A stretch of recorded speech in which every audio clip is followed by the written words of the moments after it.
Un train qui plonge dans une rivière glacée, 17 morts. Lui, aucune égratignure. Un an plus tard, un avion s'écrase, 19 morts carbonisés. Lui, atterrit dans une meule de foin. Deux voitures explosent sur lui. Une chute de 100 mètres dans un ravin ne le tue pas non plus. Et, à 73 ans, il gagne à la loterie. 7 fois, la mort est venue le chercher. 7 fois, elle est repartie les mains vides. Ce n'est pas un film, c'est la vie réelle d'un professeur de musique croate.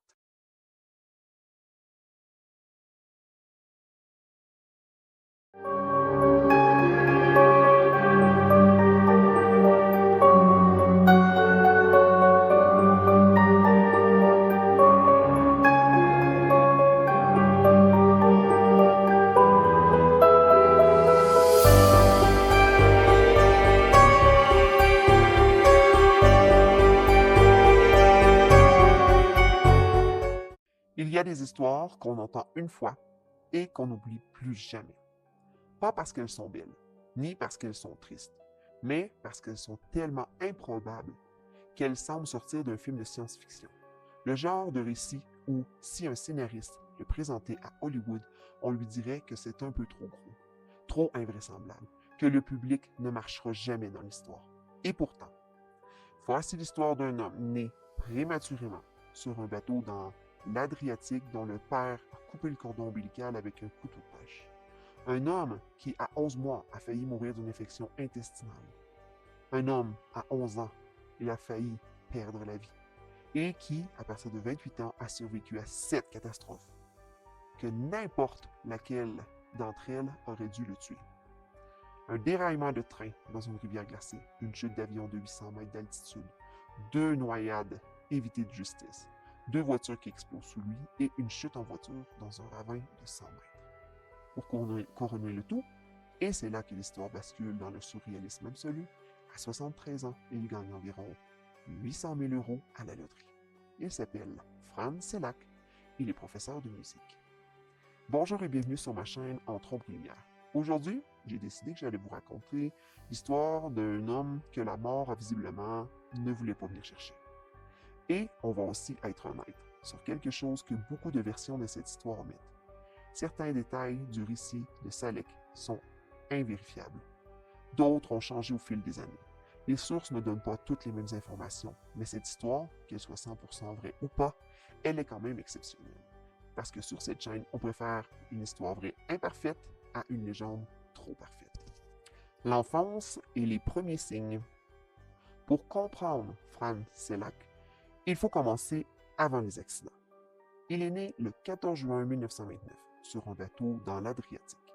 Ses parents, Slavika Selek et Martin Selek, naviguent sur l'île de Lokrum, près de Dubrovnik, quand sa mère entre en travail 2 mois avant terme. Il arrive au monde sur le pont, prématuré, et son père coupe le cordon ombilical avec un couteau de pêcheur. C'est ainsi que commence la vie de cet homme. Des décennies plus tard, il sera surnommé par la presse mondiale l'homme le plus chanceux et le plus malchanceux de la planète. L'enfance n'est pas non plus de tout repos. À 11 mois, il contracte une infection intestinale grave. Sa famille le croit condamné, mais miraculeusement, il survit grâce à un traitement de bromate de calcium. À 11 ans, des problèmes oculaires sérieux menacent sa vision. Il attribuera plus tard sa guérison aux prières de sa mère à Sainte Thérèse et aux remèdes de base de plantes d'une religieuse du village. Il grandit dans le Yougoslavie de Tito. Il devient professeur de musique et apprend le piano. Il se marie à 4 ou 5 reprises selon les sources, mais j'ai trouvé uniquement le nom de sa dernière femme, Katrina Selak. Il a un fils, Zelijko, Selak, qu'il y a eu avec sa première femme. Une vie normale dans un pays qui ne l'est pas tout à fait. La Yougoslavie, dans cette époque, est une réalité complexe. Un État communiste non aligné qui essaie de tenir un équilibre délicat entre l'Est et l'Ouest pendant la guerre froide. Fran, lui, enseigne la musique à des enfants dans les écoles de la Bosnie. Il traverse le pays en train, en bus et en voiture. Et puis, à partir de 1957 ou 1966, selon les sources, tout bascule. Le premier accident, le bus dans la Bosnie. Avant d'entrer dans les 7 accidents principaux qui ont rendu Franz Selleck célèbre, il faut mentionner un épisode souvent oublié dans les récits les plus populaires de son histoire. En 1957, Selleck et un groupe d'élèves sont en excursion à Odzak. Ils se trouvent seuls dans le bus avec le chauffeur, un certain Ahmet, dont Selleck dira plus tard qu'il ne pouvait pas conduire sans un demi-litre de rakicha, mais n'avait jamais eu d'accident avant. Le volant lâche dans les mains du conducteur. Le bus plonge dans la rivière Bosna. Mais la rivière est peu profonde à cet endroit. Personne n'est blessé. Franz s'en sort sans une égratignure. Ce premier incident est parfois ignoré dans les versions médiatiques de son histoire, qui préfèrent commencer directement au déraillement du train en 1962. D'où la confusion au niveau du temps dans les certaines sources. Mais il est important, il est établi que Selleck avait déjà bien, dans son histoire d'accident majeur, commencé à accumuler une relation particulière avec les catastrophes déjà en 1950. Le train de la Neretva, janvier 1962. Nous sommes en janvier 1962. Franz Selleck a 32 ans. Il revient de Sarajevo vers Dubrovnik en train. Le fameux Siro, le chemin de fer qui serpente à travers les gorges profondes de la Neretva, dans l'une des régions les plus sauvages et les plus belles de l'ancienne Yougoslavie. Il voyage en compagnie d'une passagère particulière, la mère âgée du maire de Stone, que quelqu'un lui a confiée en lui demandant de veiller sur elle pendant le trajet. Fran est un homme responsable, un professeur de musique qui s'occupe bien de cette femme qu'il ne connaît pas. Et puis, le train déraille. Il traverse un canyon froid et pluvieux près de Jablanica quand un glissement de terrain déclenche une chute de rocher sur le pont, précipitant le terrain dans la Neretva en contrebas. Des wagons entiers s'enfoncent dans l'eau glacée. La rivière est en crue en cette période de l'année. L'eau est noire, le courant est très fort. Fran, tenant toujours la vieille femme, lui ordonne de se cramponner à lui et de se basculer le nez dans la main. Il brise la fenêtre de leur wagon avec un coup de coude et nage vers la rive où les habitants du village de Grabovica le hissent à l'extérieur de l'eau. 17 autres passagers se noient. Des corps seront retrouvés jusqu'à Metkovic, bien plus en aval. Fran en sort avec un bras cassé et une hypothermie sévère. C'est cet accident qui lui vaut son premier surnom. Ses amis commencent à l'appeler Srekovic, ce qui signifie approximativement Monsieur Chance en serbo-croate. Posons-nous une seconde sur ce que signifie concrètement. Franz Selleck se trouvait dans un wagon qui a plongé dans une rivière glacée en plein hiver. Il a brisé une fenêtre avec son coude a cassé, par ailleurs, dans l'obscurité sous l'eau, avec suffisamment de présence d'esprit pour sortir non seulement lui-même, mais aussi la vieille dame dont il avait la charge. 17 personnes sont mortes. Lui a nagé jusqu'à la rive. Appelez ça de la chance, appelez ça de l'instinct de survie, appelez ça le destin. Mais, quelle que soit l'explication, c'est déjà une histoire extraordinaire. Et ce n'est que le début. La chute de l'avion, 1963. Un an plus tard, Fran reçoit un appel. Sa mère est hospitalisée à Rijeka pour des complications liées à son diabète. Il doit la rejoindre le plus tôt possible. C'est l'urgence qui le pousse à prendre l'avion pour la première fois et, comme on va le voir, l'unique fois de sa vie. Le vol est complet, mais Selleck réussit à convaincre la compagnie de le laisser voyager à l'arrière de l'appareil, assis avec l'hôtesse de l'air. L'avion est un Douglas DC-8. Il décolle de l'aérodrome de Luko, près de Zagreb. Pendant le vol, Fran échange des regards avec une hôtesse de l'air nommée Rosika. Il finit par quitter son siège pour aller lui parler à l'arrière de l'appareil, près de la porte de secours. Ce petit appareil, le fait qu'il quitte son siège pour aller parler à une jolie hôtesse, va peut-être lui avoir sauvé la vie. Alors que l'avion survole la région de Khabar, Fran entend un grand bruit. La porte de secours derrière lui s'arrache sous la pression. La dépressuration soudaine l'aspire hors de l'appareil. Il se retrouve dans le vide. À combien d'altitude?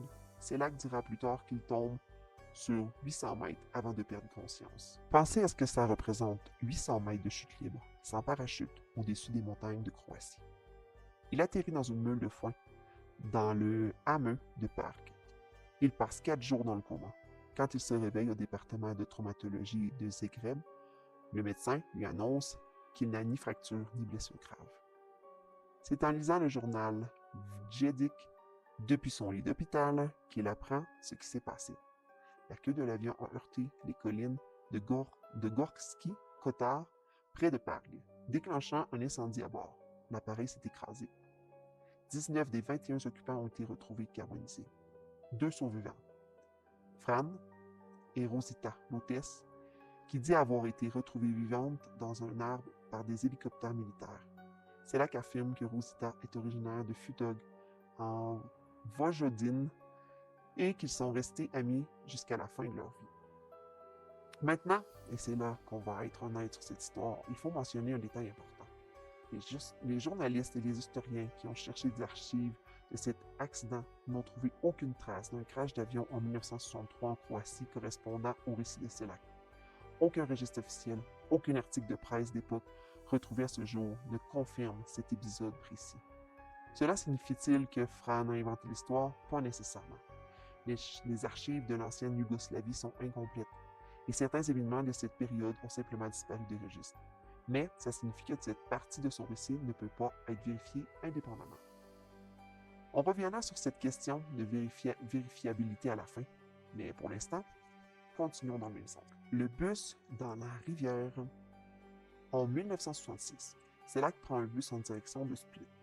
Le véhicule dérape sur la route et plonge dans une rivière. Cette fois, le schéma est devenu familier. 4 passagers se noient. Selak nage jusqu'à la rive avec quelques coupures et échymoses. 3 accidents. 3e noyade évitée. À ce stade, ses amis commencent à prendre ses habitudes de transport très au sérieux. Comme il le racontera plus tard, mes amis ont fini par hésiter à monter dans un véhicule avec moi ou même à être près de moi. Il y a eu un moment où j'avais de la chance d'avoir des amis. Un voisin de Selak résumera la situation avec une formule devenue célèbre. Si j'apprenais que Fran avait réservé un vol ou un train, j'annulais le mien. Les 2 voitures en feu, 1972 et 1973. Fatigué des transports en commun, ce qui est parfaitement compréhensible vu les circonstances, Fran décide d'acheter sa propre voiture. Il pense que conduire lui-même le mettra à l'abri de la malchance collective. Il avait tort.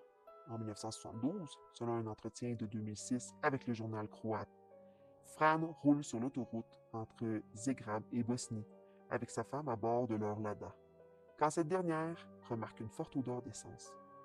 Fran la rassure. Peu après, la voiture prend feu.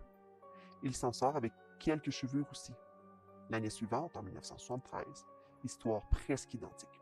Sa femme remarque à nouveau l'odeur de carburant. Cette fois, Fran s'arrête et s'éloigne du véhicule avant que la voiture explose. 2 explosions de voiture en 2 ans. Avec la même femme à bord les 2 fois. On imagine sans peine l'ambiance dans le couple. Ces 2 accidents en particulier sont souvent présentés dans la version populaire comme un seul événement, où les dates sont confondues. Par certaines sources, le premier incident est daté de 70 et dans d'autres 72. Cette confusion entre les sources est caractéristique de toute l'histoire de ce lac. Les grandes lignes sont constantes, mais les détails varient selon qui raconte, à quelle époque et selon quelle archive. Le bus à Zagreb. Après 22 ans sans incident majeur, Selak est renversé par un bus alors qu'il marche dans la rue à Zagreb en 1995. Il s'en tire avec des blessures légères. 22 ans sans accident. On pourrait croire que la série était terminée, que le destin avait enfin décidé de lui accorder la paix. Mais non. Le bus de Zagreb n'est qu'une mise en bouche avant l'accident le plus spectaculaire de toute sa vie. Le ravin de 100 mètres. En 1996, Fran Selak a 67 ans. Il roule dans les montagnes croates. Un camion de l'ONU surgit dans un virage. Selak donne un coup de volant pour l'éviter. Sa voiture perce la barrière de sécurité en bord de route et commence à plonger dans un ravin. La chute est de 90 à 100 mètres selon certaines sources, l'équivalent d'un immeuble d'environ 30 étages. Il saute par la fenêtre au dernier moment et réussit à s'agripper à un arbre en bord de falaise. Depuis cette position, suspendu à un arbre au-dessus d'un ravin, il regarde sa voiture terminer sa chute et exploser en bas. C'est l'image la plus cinématographique de toute son histoire. Un homme de 67 ans accroché à un arbre au-dessus du vide, regardant son véhicule en flammes 100 mètres plus bas. Il n'a, selon ses propres mots, aucune blessure grave. À partir de cet accident, Franz Selak change. Selon les témoignages qu'il donnera dans les années suivantes, plus que les 6 autres, est celui qui l'a véritablement fait réfléchir sur le sens de la vie. Il commence à parler ouvertement de sa relation avec la mort, non pas avec angoisse, mais avec une sorte de sérénité tranquille. Il dit avoir compris qu'il avait une chance extraordinaire d'être en vie et que cette chance l'obligeait à quelque chose, même s'il il ne savait pas encore quoi. Et il n'a pas très longtemps à attendre. Le jackpot en 2003. Franz Selak a 73 ans. Il achète un ticket de loterie. Il gagne environ 800 000 euros. Selon d'autres sources, le montant peut être de 900 000, mais bon, c'est environ. Parfois, on peut arrondir à 1 million dans la presse anglophone. La somme exacte varie selon les sources, mais l'ordre de grandeur est constant. Franz Selak devient millionnaire. Ici encore, il faut mentionner une petite incohérence dans son propre récit. Quand le Télégraphe l'interviewe en 2003, peu après le gain, il dit jouer régulièrement à la loterie depuis des années avant de finalement gagner. Mais, quand le jour même, le journal va le réinterviewer en 2010, la version a changé. Il dit avoir gagné à sa toute première tentative. Donc, c'est encore pas cohérent. C'est le genre de détail qui fait sourire et qui, finalement, est très humain. Les histoires qu'on raconte sur nous-mêmes changent avec le temps, s'agrandissent, se dramatisent. Le fait qu'un homme de 73 ans qui a survécu à cette catastrophe gagne à la loterie est déjà tellement extraordinaire que peu importe si c'était son premier ticket ou son centième, ça ne change pas grand-chose. Ce qui se passe ensuite est peut-être la partie la plus inattendue de tout. L'homme qui a renoncé à sa fortune. Fran achète d'abord une maison de luxe et une Ferrari. Il vit brièvement la vie d'un millionnaire qu'on imagine. Et puis il s'arrête, il réfléchit et il décide de donner la grande majorité de son argent. Il revend aussi sa maison. Selon un entretien avec Télégraphe en 2010, il dit avoir distribué l'essentiel de sa fortune à sa famille et ses amis et à des causes caritatives. Il vend exactement sa maison de luxe, comme j'ai mentionné, il retourne vivre simplement dans une vie normale et déclare que l'argent ne l'a pas rendu heureux et que la vraie richesse, il l'avait déjà sans le savoir. L'argent n'achète pas le bonheur, dit-il. J'ai tout ce dont j'ai déjà besoin. Pour un homme qui a survécu à cette catastrophe et gagné à la loterie, c'est peut-être la conclusion la plus surprenante de toutes. Il choisit de ne pas être riche. La question de la vérité. Il faut maintenant aborder directement quelque chose qu'on a évoqué au fil du script et qu'on ne peut pas esquiver. L'histoire de Franz Selak est-elle vraie? La réponse honnête est en partie vérifiable, mais en partie non vérifiable. Ce qui est établi. Franz Selak a bien existé. Il est né en 1929 à Dubrovnik et il est mort le 30 novembre 2016 en Croatie à l'âge de 87 ans. Il a été professeur de musique. Il a eu un gain à la loterie en 2003 et s'est documenté. Le déraillement du train de 1962 de la Nerevta est cohérent avec ce qu'on sait des accidents ferroviaires de l'époque en Yougoslavie. L'accident de voiture de 1996 a été rapporté dans la presse locale croate. Ce qui est plus difficile à vérifier. L'accident d'avion de 1963, notamment, ne correspond à aucun crash d'avion référencé dans les archives disponibles pour cette période et dans cette région. Et il y a les incohérences dans ses propres récits, les dates qui changent, les détails qui évoluent, les versions qui se contredisent légèrement d'un entretien à l'autre. Le site All That's Interesting, qui a fait l'un des examens les plus rigoureux de l'histoire de Selak, note que si cette histoire est vraie, elle est plus folle qu'Unbreakable et tous les films Final Destination réunis. Et il sous-entend que c'est précisément pour cette raison qu'il faut la regarder avec un peu d'esprit critique. Mais voilà ce qu'on peut dire, même si on retire l'accident d'avion de l'équation, même si on admet que certains détails ont été embellis au fil du temps, il reste quand même un homme qui a survécu à un déraillement de train dans une rivière glacée, à 2 explosions en voiture, à une chute en voiture dans un ravin, à un accident de bus et qui a gagné à la loterie à 73 ans. Ce noyau dur de l'histoire résiste. Et Fran lui-même, dans ses dernières années, a maintenu une position qu'on pourrait qualifier de philosophiquement équilibrée. Il ne se considérait pas comme chanceux d'avoir vécu tous ces drames. Il se considérait comme chanceux d'être en vie malgré ces drames. Conclusion.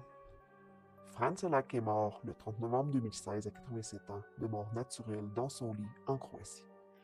Après une vie qui avait débuté sur un bateau dans l'Adriatique avec un couteau de pêche pour tout outil médical, et qui avait traversé des trains qui déraillent, des avions qui s'écrasent, des voitures qui explosent et des ravins qui s'ouvrent sous ses roues. Il avait dit en 2003, « Vous pouvez le voir de deux façons. J'étais soit l'homme le plus malchanceux du monde, soit le plus chanceux. J'ai préféré croire que j'étais le plus chanceux. » C'est peut-être ça, la vraie leçon de vie de Frontenac. Non pas qu'il soit possible de survivre à l'impossible. Ça, c'est l'anecdote. Mais que face à l'impossible, on choisit toujours l'interprétation qu'on donne à ce qu'on a vécu. La malchance et la chance sont souvent la même chose, vues depuis des angles différents. Un homme tombe d'un avion de 800 mètres de hauteur et atterrit dans une meule de foin. Est-ce qu'il est malchanceux d'être dans cet avion ou chanceux d'être tombé sur la seule meule de foin dans un rayon de plusieurs kilomètres? Frontenac avait choisi sa réponse, et cette réponse-là, au moins, elle est entièrement vérifiable. Alors voilà, c'était l'histoire incroyable de Frontenac. J'avais vraiment envie de vous la raconter car j'avais été très impressionné lorsque j'en avais entendu parler. C'est vraiment intéressant d'écouter des histoires un peu plus légères. Alors, si vous avez aimé ma vidéo, je vous invite à liker et aussi à vous abonner pour ne rien manquer. En vous abonnant et en likant, ça va vraiment soutenir ma chaîne et ça va me permettre de pouvoir continuer de faire ce que j'aime. Et toi, est-ce que tu crois à l'histoire de Frontenac? Donne-moi ta réponse en commentaire. Et sur ce, je vous laisse en disant, entre ombre et lumière, la vérité ne dort jamais. Bye bye!